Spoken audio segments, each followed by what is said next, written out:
Welcome to the Wireless LAN News Desk for June 28th, 2019. My name is Tom Carpenter, the CTO at CWNP. And this week in the news, we have a couple of things to talk about. First of all, the big news this week was the acquisition of Aerohive by Extreme Networks, or maybe it's better to say the intent to acquire. So they have gone into a formal agreement to acquire Aerohive for around $200 million. Now, Aerohive is the vendor that focuses on cooperative control. They focus on cloud-based support of the wireless access points, and they have 802.11ax, 802.11ac APs, and all of the APs of the different categories that you might be interested in. They're fairly big in the educational market. A lot of customers in that market utilize their technologies, and their technologies allow for simplified deployment in many installations. So Aerohive has had a very popular following over the years. And I think of the wireless access point market today kind of like the PC market of the 1980s. Now, if you weren't born until the late 90s, or my goodness, you're listening to this and you were born in the early part of this century, and that makes me old, then you will not necessarily have lived through it, but it doesn't mean you haven't heard about that PC war period or personal computer war period. It was actually called the microcomputer back then.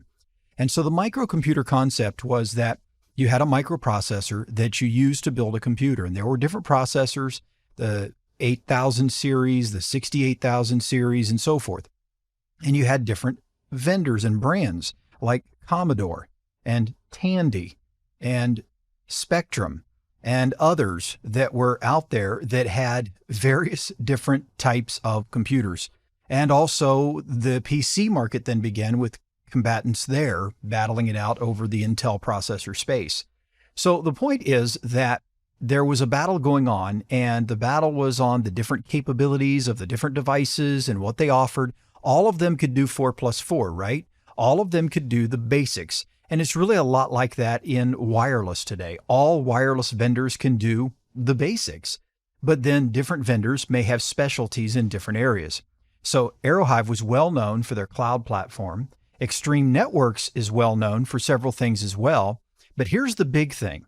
This joining of Extreme Networks and Aerohive makes them roughly, depending on the data you look at, the third ranked wireless vendor. So behind Cisco and HPE Aruba, and then you have Extreme Aero or Aero Extreme or whatever you want to call it. So the point is that that's a pretty significant thing. Now they're still way behind HPE, but they're the third spot by a little bit over the previous third spot that it would have been. So that's a big thing. The other benefit of this merger to Extreme is that with Aerohive, they have a really good chance of reaching their targets next year. And the benefit of that, of course, is the whole company's healthier and both companies might be healthy. But I'm really proud to focus on one particular thing being a representative of CWNP. And that is that there are a lot of CWNEs at Aerohive. Now, there are CWNEs at Extreme Networks as well. In fact, one of the founders of CWNP, Devin Aiken, worked at Aerohive for several years, starting in 2009. He left CWNP and went to Aerohive in 2009. Then he left there and then eventually made his way to Extreme Networks. So interestingly enough, the founder of CWNP was at both of these companies at some point, and they both have CWNEs. Aerohive has a whole staff of really good CWNEs, and now all of these CWNEs are going to be in an organization that is in the number 3 spot. So wow, it's going to be interesting to watch what happens over that time period from 2020 through to, say, the mid-20s. It'd be very interesting to watch what happens there. So this is an interesting merger and one to watch for the future to see how things work out there. Now, the second thing in the news this week, briefly, is the WiGIG market.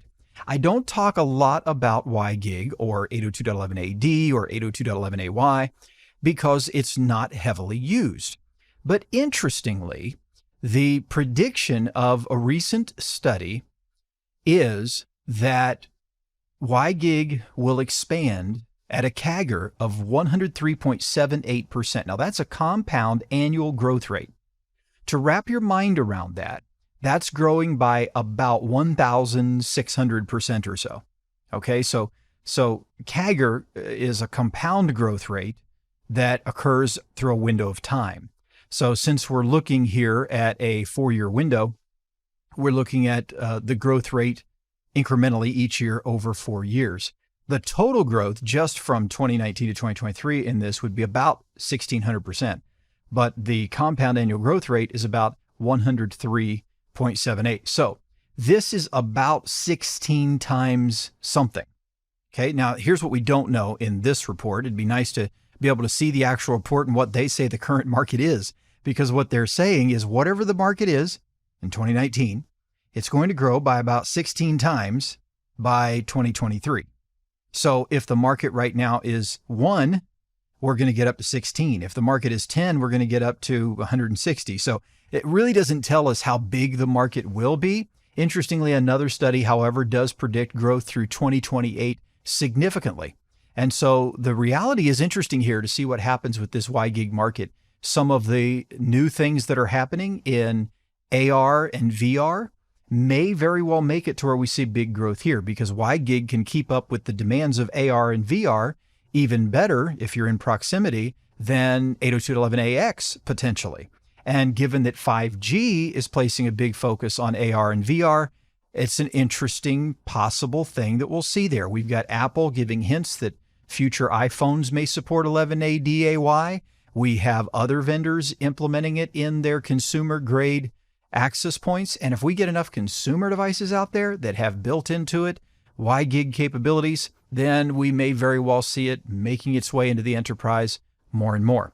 So this will be something to watch over the next few years to see exactly what does happen with WiGIG in the market space. Well, that's all I have for today's Wireless LAN News Desk. I'd like to thank you for listening, and make sure if you haven't already, you go to cwnp.com, click on the banner on the main page to check out the Wi-Fi Trek conference that's happening in September in Nashville. You don't want to miss this conference. We have a couple of great keynote speakers, Stuart Chaffee, Laura Chappell. I'll be keynoting myself on Friday morning with a technical deep dive. And so we're excited about what's happening at this year's conference. We also have all of the pre-conference training going on, which you do not want to miss. We'll be launching the CWSA certification with the first ever class in history there at the conference, and I'll have the opportunity to teach that. So I look forward to seeing you in Nashville, and I'll talk to you again next week.